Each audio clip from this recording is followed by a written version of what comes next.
LRS విషయంలో ఎంతో ఆర్భాటంగా ధర్నాకు పిలుపునిచ్చిన బీఆర్ఎస్ నిరసన ఫ్లాప్ అయింది. ధర్నాకు పిలుపునిచ్చిన కేటీఆర్ కూడా కార్యక్రమానికి హాజరు కాలేదు. గ్రేటర్ హైదరాబాద్ పరిధిలో 18 మంది బీఆర్ఎస్ ఎమ్మెల్యేలు ఉంటే కేవలం 4 మాత్రమే నిరసనలో పాల్గొన్నారు. ధర్నా చప్పగా సాగడంపై పార్టీ శ్రేణులు షాక్ అయ్యాయి.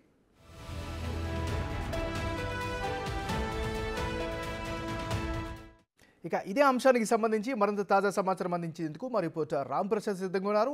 రాంప్రసాద్, చెప్పండి, అసలు కార్యక్రమ ఉద్దేశం ఏంటి, అక్కడ జరిగిందేంటి, వాస్తవ పరిస్థితి ఏంటి? ఏమన్నా మనం చూసినట్లయితే ఈ రోజు తెలంగాణ రాష్ట్ర వ్యాప్తంగా ముఖ్యంగా గ్రేటర్ హైదరాబాద్ పరిధిలో కూడా ఎల్ఆర్ఎస్ ఏదైతే గత ప్రభుత్వం బీఆర్ఎస్ అధికారంలో ఉన్నప్పుడు కాంగ్రెస్ ప్రతిపక్షంలో ఉంటే ఎల్ఆర్ఎస్ ను ఉచితంగా ఇస్తామని చెప్పిన నేపథ్యంలో దానికి సంబంధించి ఈ రోజు బీఆర్ఎస్ వర్కింగ్ ప్రెసిడెంట్ కేటీఆర్ అయితే రాష్ట్ర వ్యాప్తంగా కూడా నిరసనలు తెలపడంతో పాటు ఇక్కడ స్థానికంగా ఉన్నటువంటి ఎంఓ ఆఫీసులలో, ఆర్డీఓ ఆఫీసులలో వినతి పత్రాలు ఇవ్వాలని చెప్పిన నేపథ్యంలో ఆ గ్రేటర్ హైదరాబాద్ లో పరిస్థితులు మాత్రం అందుకు భిన్నంగా ఉన్నాయని చెప్పవచ్చు. గ్రేటర్ హైదరాబాద్ పరిధిలో అయితే జిహెచ్ఎంసీతో పాటు హెచ్ఎండిఏ వద్ద కూడా బీఆర్ఎస్ పార్టీకి సంబంధించినటువంటి ఎమ్మెల్యేలు, ఎమ్మెల్సీలు, కార్పొరేటర్లు అయితే పాల్గొనడం జరిగింది. కాకుంటే మొత్తం హైదరాబాద్ వ్యాప్తంగా చూసినట్లయితే ప్రస్తుతం బీఆర్ఎస్ పార్టీకి 54 మంది కార్పొరేటర్లు ఉన్న నేపథ్యంలో కేవలం జిహెచ్ఎంసీ వద్ద 4 కార్పొరేటర్ మాత్రమే పాల్గొనడం జరిగింది ఎల్ఆర్ఎస్ కు సంబంధించినటువంటి నిరసన కార్యక్రమంలో. అదేవిధంగా హెచ్ఎండిఏ వద్ద జరిగినటువంటి కార్యక్రమంలో కేవలం 2 కార్పొరేటర్ మాత్రం పాల్గొనడం జరిగింది. అదేవిధంగా హెచ్ఎండిఏ వద్ద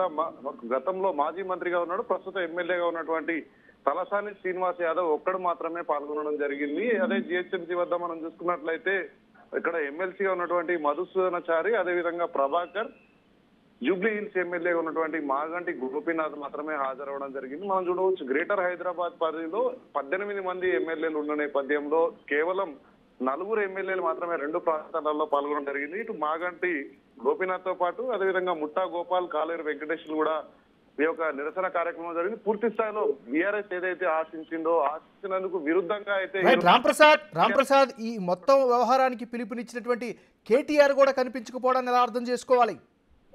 కేటీఆర్ వర్కింగ్ ప్రెసిడెంట్ హోదాలో ఉన్నటువంటి కేటీఆర్ ఏదైతే పిలుపునివ్వడం జరిగిందో దానికి కేటీఆర్ హాజరు కాకపోవడం పట్ల కొంత బీఆర్ఎస్ నాయకత్వం కూడా దానికి స్పందించినట్టు మనకు కనబడతా ఉంది. అంతేకాకుండా మనం చూడవచ్చు ఇప్పటికే బీఆర్ఎస్ కు సంబంధించినటువంటి అగ్రనేతలందరూ కూడా కాంగ్రెస్ పార్టీ వైపు చూస్తున్నారు. కాంగ్రెస్ పార్టీలో చేరికకు సంబంధించి ఇప్పటికే ముఖ్యమంత్రిని కలుస్తున్న నేపథ్యంలో మనం చూడవచ్చు ఈ మున్సిపల్ కు సంబంధించినటువంటి వ్యవహారాలు చూసినట్లయితే ఇటీవల వరంగల్ మేయర్ కూడా కాంగ్రెస్ పార్టీకి వచ్చేందుకు కూడా ముఖ్యమంత్రిని కలవడం జరిగింది. ఇదే నేపథ్యంలో మనం చూడవచ్చు హైదరాబాద్ గ్రేటర్ హైదరాబాద్ పరిధిలో అదేవిధంగా చూసుకున్నట్లయితే ఇక్కడ డిప్యూటీ మేయర్ కూడా చేరడం జరిగింది. మరికొంతమంది కార్పొరేటర్లు కూడా కాంగ్రెస్ పార్టీలో చేరుతారన్న నేపథ్యంలో అయితే ఈ రోజు రాష్ట్ర వర్కింగ్ ప్రెసిడెంట్ గా ఉన్నటువంటి కేటీఆర్ పిలుపునిచ్చినప్పటికీ కూడా వారు ఎవరు కూడా ఇక్కడ హాజరు కాకపోవడం అయితే కొంత ఆసక్తికరంగా మారిందని చెప్పవచ్చు. చర్చనీయాంశంగా కూడా మారింది. ఎందుకంటే మరికొద్ది రోజుల్లోనే ఇక్కడ కారును దిగి కాంగ్రెస్ పార్టీ వైపు వెళ్ళనున్నట్లు కూడా ఇక్కడ చర్చలు జరుగుతా ఉన్నాయి. ఈ క్రమంలో మనం చూసినట్లయితే వర్కింగ్ ప్రెసిడెంట్ గా కేటీఆర్ పిలుపునిచ్చినప్పటికీ అతను కూడా హాజరు కాకపోవడం అయితే కొంత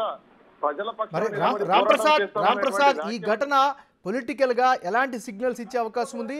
ఇది బీఆర్ఎస్ పట్ల ఎలాంటి ప్రభావం చూపించే అవకాశం ఉందంటే ఏం చెప్తారు?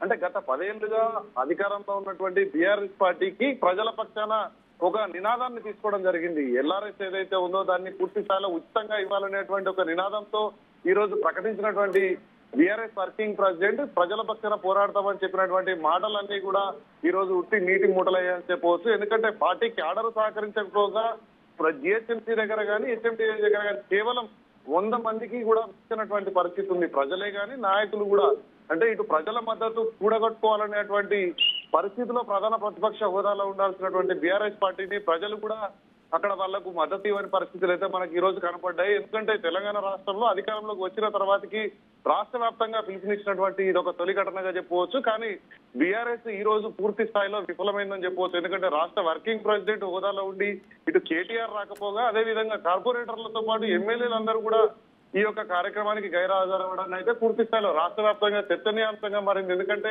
కాంగ్రెస్ ప్రజా సాగుతున్న నేపథ్యంలో అన్ని పార్టీల నుంచి కూడా కాంగ్రెస్ పార్టీలో చేరికలు జరుగుతా ఉన్నాయి. ఈ క్రమంలో ఈ రోజు జరిగినటువంటి పరిణామాలను అయితే పూర్తి స్థాయిలో చర్చనీయాంశంగా మారిందని చెప్పవచ్చు. ఏమైనా రైట్, థ్యాంక్ యూ.